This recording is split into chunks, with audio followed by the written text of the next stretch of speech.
ఇప్పుడు ఇల్లు కట్టించామే, ఒక్క గుడిసెలు ఉండకూడదు, ఇల్లు కట్టియాలని చెప్పాడు. అప్పటికి ఇల్లు కట్టించామే. ఇల్లు కట్టించినాక దానికి బిల్లు పడుతుందని చెప్పాడు. 2 సంవత్సరాలు చూసాం కానీ దానికి బిల్లే పెట్టలేదు. బాగున్నాయి ఏం చేసుకోమంటే ఇల్లు కాకపోతే పానాలు ఇచ్చా ఆపుకొని ఉన్నాము. ఇల్లే కాదు గుడిసే కలిపోయింది.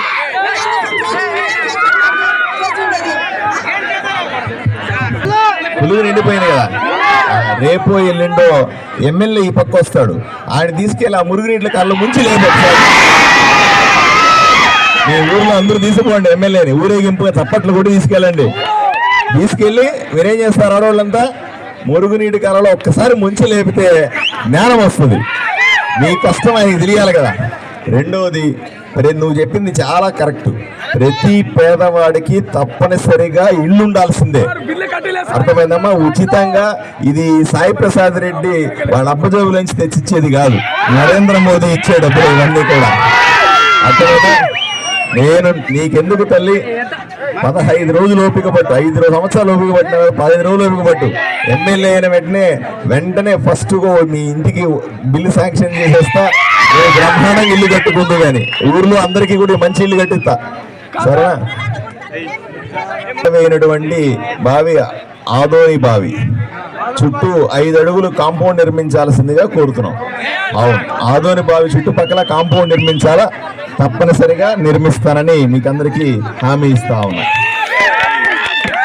ప్రభుత్వం పేద ప్రజలు ఇల్లు కట్టుకోవడానికి 1500 నుంచి 2000 రూపాయల వరకు ఉండే ఇసుకను 5000 నుంచి 6000 వరకు కొనుక్కునే దీనమైన పరిస్థితి. ఇప్పుడు మీకు అందరికీ అర్థం కావట్లేదు ఏంటంటే, పేదలు ఇల్లు కట్టుకోవడానికి ఇసుక వాళ్లే తెచ్చుకుంటే పూర్తిగా ఫ్రీ. 10 సంవత్సరాల నుంచి చెప్తున్నా, 100 సార్లు చెప్పినాను సార్, 100 సార్లు చెప్పినాడు. చెరువుకి నీళ్ళు పోయేకి లేదప్ప, లేడీస్ పోయేకి లేదు, పిల్లలకు నీళ్ళు తెచ్చేకి లేదు. ఇంత బుద్ధులో జిగబడిపోయింది కానీ ఒక్కరు చెవులకు వేసుకోలేదు సార్. నీళ్ళు తెచ్చేకి ఒక్కరు చెవులకు వేసుకోలేదు. ఇక రస్స లేదు పోయేకి, చెరువుకి పోయేకి రస్స లేదు.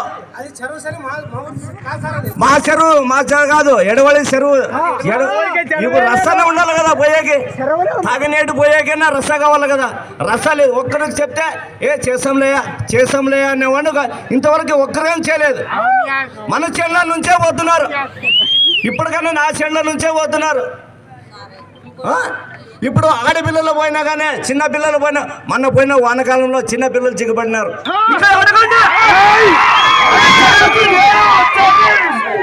రస్తా ఉండేదేమో అడగండి.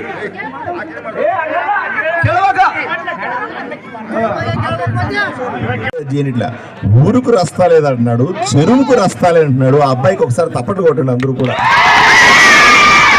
ఇట్లా అందరూ కూడా ఊరి గురించి ఆలోచన చేస్తే ఈ ఊరు ఎప్పటికో బాగుపడేది. ఎందుకంటే ఒకసారి ఆలోచన చేయండి, ఒక్కసారి కాదు, 2 సార్లు కాదు, 3 సార్లు ఈ సాయి ప్రసాద్ రెడ్డికి ఓటేశారు మీరు. మొదటిసారి ఓటేసినప్పుడే అతను పని చేయనప్పుడు, మీకు రస్తా ఇవ్వనప్పుడు రెండోసారి ఓటేయచ్చా మీరు?